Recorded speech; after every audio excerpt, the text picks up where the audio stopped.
Hello, this is Mish from Downtime Distractions with a gameplay / tutorial of a title called StarBreak. So what I thought I'd do with this one, a little different than normal.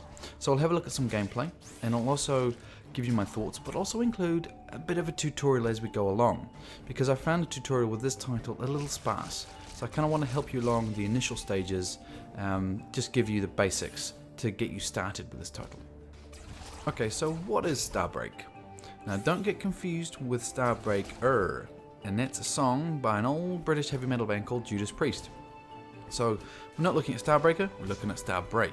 So StarBreak is a side-scrolling rogue-like MMORPG, and it's developed and published by Crunchy Games. So this will be free to play, and it's coming to Steam on 11th of May. So it does have in-app purchases. From what I can see with the in-app purchases, it's a currency. And that currency, as far as I can see so far, can be used to purchase space to store items and also cosmetics. So that's right, it's a side-scrolling roguelike MMORPG. So that in itself is quite unique. So it has a mixture of, 2D action, platforming, has procedurally generated levels, and permadeath. So as I said, that is an MMORPG as well, so very unique. So you all kind of congregate around, a lobby, and within there you have certain instances which you can join. So if I was to jump into one of them, it would notify everyone around me that I've opened a new instance, and everyone else can join in as well. That doesn't mean you're limited by doing that. You can go to any of them if you have the correct key. So it's an interesting system. So let's just talk about the story and the driver behind the game. So this is my abridged version of the story. So humans have been wiped out by the Watcher, but we were so advanced that we have an AI, and an AI seed was sent across space, and it managed to grow into a new haven called Echeton. So that's where our consciousness comes back from that, and we are little sparks of light. So these sparks can inhabit robotic bodies called shells, and now we can inhabit the shells. We're after revenge on the Watcher. So it is an interesting story, I quite like it. But let's jump into where your home base is, and we can take a look at the lobby and look at how you get into instances, and also start, dissecting the equipment and how you actually play the game. Okay, so this is your home base. You got a little bit of a lounge over here. There's not much to actually do over this side, apart from kind of run around, which is quite nice, but just a bit of cosmetic stuff. And this is the interesting side here. So these are the shells currently available. So we have Wildfire, which is what you start with. So this is currently what I'm in now. You also have Duskwing, which is unlocked by doing a certain mission. Ironclad, which is unlocked by doing I believe it's the fungus missions. And Fabricator, which is done by, as you can see, by the underground base mission. So what else we have here is one stash. And you can use currency to purchase more, which I really want to do. I haven't done it yet, but I think I probably will, because storing stuff is very handy for permadeath. And up here as well, this is just new, is shell storage. So not exactly sure what that does, but interesting nonetheless. Also purchased with in-game currency. So that's really the basic area. So when you die, you come back to this area as a spark, and then you go back and you choose a shell that you want to use. So there's no cost with picking up these shells. That's why it's handy to have these items here in the stash, so you can easily equip better items to help you along at the start. Okay, so let us go to the main lobby area, and I'll show you that, and I'll show you a bit of the basic movements that you have. Okay, so this is the congregation area that I mentioned. So a couple of things here. This is where you can purchase some cosmetic stuff. Bearing in mind, this all might change very soon, because this game isn't out yet, so it's going to be changing as it's going forward. So check back as well. If this changes dramatically and I'm still into this game, I'll put an annotation to an updated version of a tutorial if you want.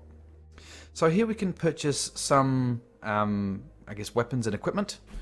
Nothing amazing though, you get better stuff in the levels so far.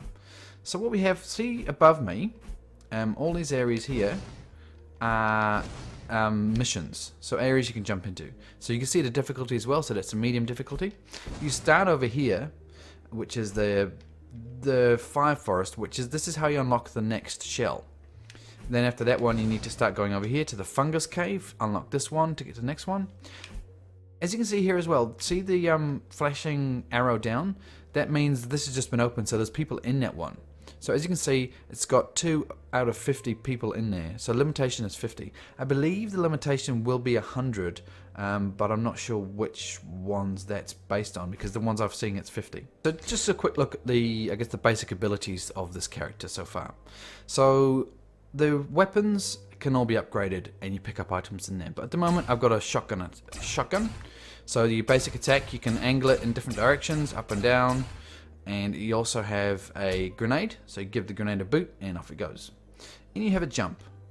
And I guess the interesting part, the ability, which is kind of like a jetpack but also does damage. So you jump and you can do that as well. So you can get different types. This is the real basic one. It's quite powerful though. So if you were to do that on top of an enemy, you would do a lot of damage and probably kill them. And you can use it to really get around quite quickly. Some of the abilities, it's all basically the same, just the movement ability, but you can get quicker ones and ones which you can double tap, so you can do a double tap up and stuff like that. So it is quite interesting. Also, the other characters have different stuff as well. This character is quite basic. Obviously, he's the starter character, so you got to, I guess, ease into it. And that's pretty much it in a nutshell regards your abilities. So let's talk about equipment and the bosses and the procedurally generated levels and what drops, so the loot, I could say. So every time a level is generated, it's going to have a mid-boss and an end-boss. So both of those will drop loot, which you probably want.